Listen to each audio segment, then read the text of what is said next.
to another video. Today we're going to go through how to erase a hard drive. In this example, I will be using a Nexstar hard drive dock to erase this particular hard drive, which is an SSD. First thing you'll do is you'll pop in the SSD or the hard drive into the dock. Some have power buttons that you have to switch on for them to become active.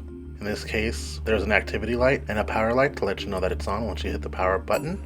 After you turn it on, it takes a few seconds for the computer that you're using to recognize the hard disk.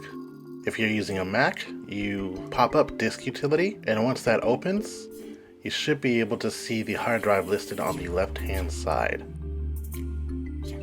Once you confirm that the hard drive pops up, you click on the hard drive listed on the left, and then you click Erase.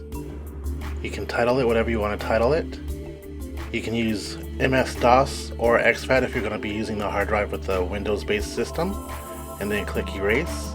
And then this will erase everything quickly from the hard drive, and it'll be like it's a blank slate. Nothing will be on it at all. And then from there, you should be able to use this as an extra drive internally for any Windows-based or even Mac-based systems.